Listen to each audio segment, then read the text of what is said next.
All right, the third slide talks about objective tests. These could be paper and pencil or internet type of tests, but they are objective where there's either a right or wrong answer. There's really not any kind of subjectivity um, evident there. And so there's a number of types of objective tests that you and I can utilize. And the first is a true-false type of question where we put a statement and the student answers whether or not it's true or false. One warning that I want to kind of pass on that was really brought home to me when I was a graduate teaching assistant by Dr. Vincent Kittermeyer is that you don't do trick questions in true-false. Don't change just one word out of a sentence. That's not what you're trying to measure, whether or not they memorized your content there. Do they know what they're supposed to know? Create your true-false questions that they're either 100% true or they are 100% false. We don't want them just trying to figure out whether or not we're lifting something straight out of the book. Multiple choice, you have a statement, and you have maybe 4 or 5 more answers. A, B, C, or D, or E, whatever you want. And those are pretty straightforward. Completion is where they will, another term for it is fill in the blanks, where we will leave a blank space for them to fill in the correct answer. Matching is where we will have 2 columns where we'll have maybe a set of definitions in one column and then the words, and we ask them to associate the words, and you'll match either the letter or the number, put it in a blank where it goes. And that's pretty much what that's all about. Identification that I just skipped is a little bit different, where we might have a graphic, maybe like the parts of the body. I was noticing a couple of days ago some of our students that are taking human anatomy having a looked like a human body with all kinds of lines coming out of it with blanks in it, and they were writing in the parts of the anatomy that fit those particular lines where they were indicating. And so that's the kind of thing that would work real well if you're trying to identify parts of the body, maybe parts of a machine or some kind of process. It works pretty well. Short answer essay. This is something I don't like to use a lot because, to be honest with you, I just don't have the time to sit down and grade essay questions. But those are appropriate if you're asking a student how to describe a process, to make sure that they understand, have a good grasp of that. Of course, in other courses like maybe English or something else, maybe some other type of course, maybe in like philosophy or something like that, obviously essay would work quite well. In vocational education, I think it has pretty much fairly limited value, but doesn't mean we can't use them. And finally, performance tests, where the students will perform whatever it is that they're asked to do, whether it's to lay a bead to join 2 pieces of metal together, and once the student does that, you put it under a press, and it has to withstand so many pounds of pressure on it before it breaks. And if the well doesn't get it done, it breaks before it does. It's supposed to. It needs to get redone. I mean, it either does it or it doesn't. And you can't get any more objective than that. So those are about 7, 8 different types of objective type of questions that you and I can use. We'll get into a whole lot more detail in that if you take the testing course later on, but I'm sure you've all utilized one or more of those types of questions. Next slide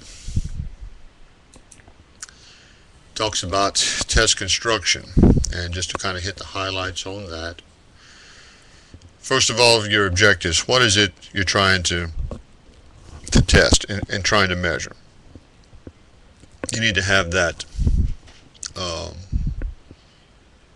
decided up first off, and then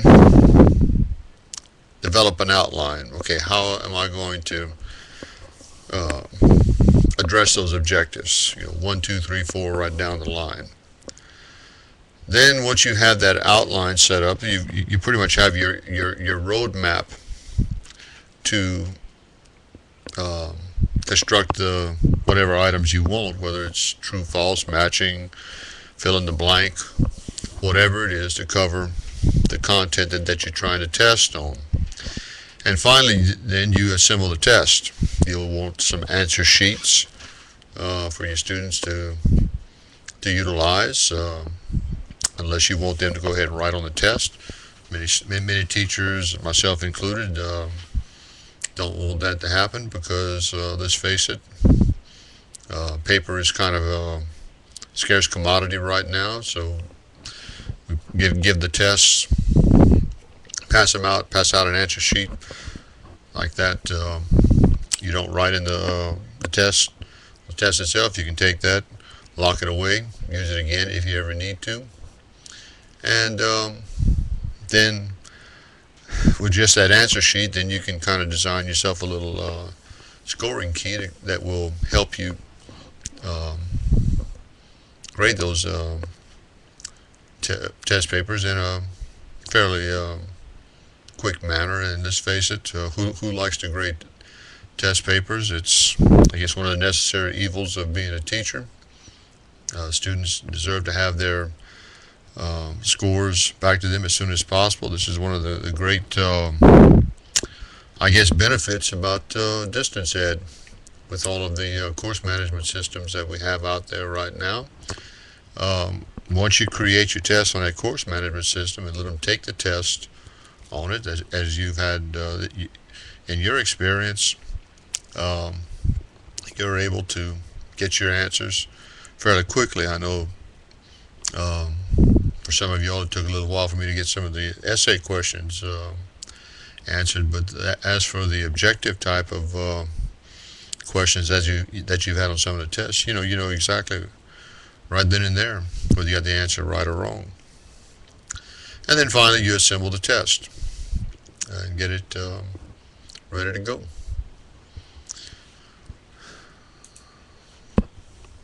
Now, for test administration, the second to last slide in this series, there are a number of things to look at. Your attitude of the students, in tests being necessary evils.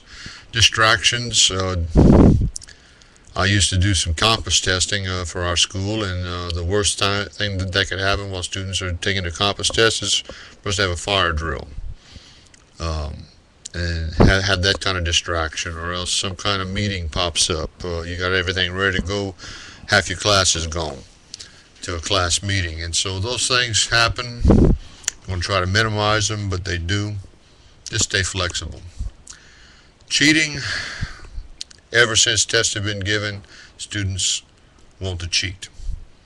Now,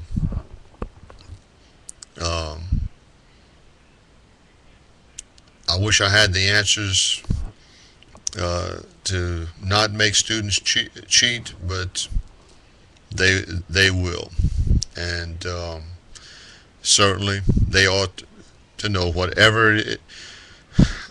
whatever you decide is a just punishment for cheating, stick to it.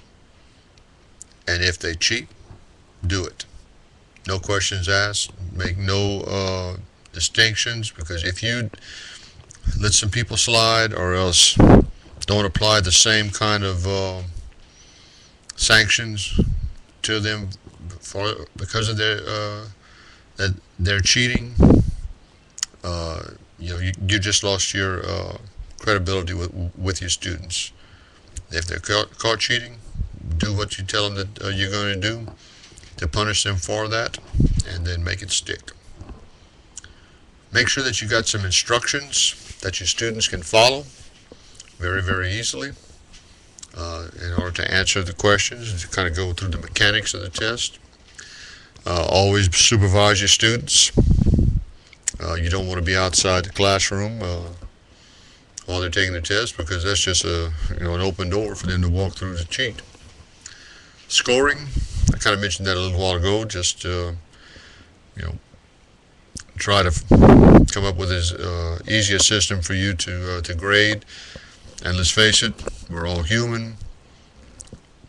Whenever you go over the test, chances are you may add up one student's score wrong, or else mark one wrong that was right.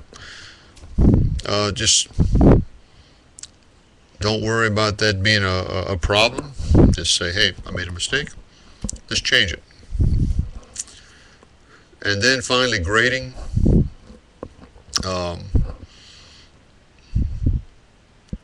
There were days or times where I would really look at grading a test, just go out there and mark the test, and then wait a day, go back and look at them again, just to make sure that I didn't make any mistakes, and then to kind of see how the grades fell.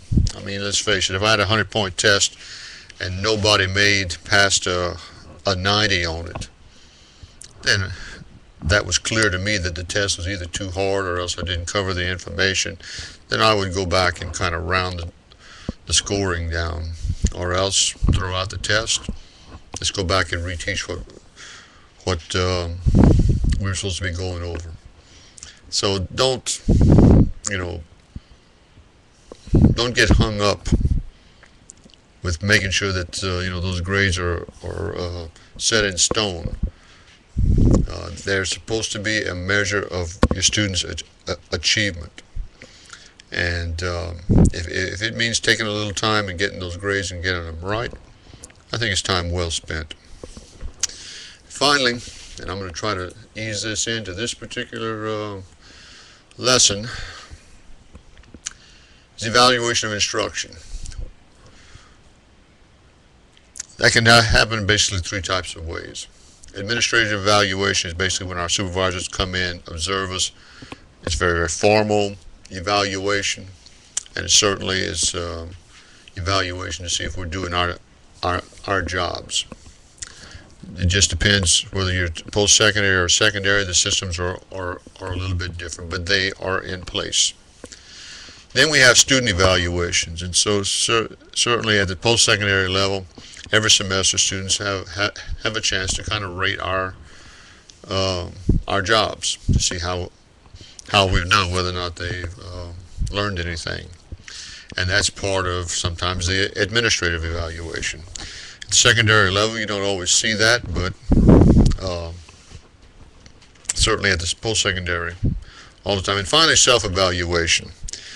I always had my students evaluate me, sort of on an informal basis, because I was concerned about what they learned, and I just wanted to kind of do something to improve myself. So whatever self-evaluation you want to use, whether it's kind of informal or formal, do it.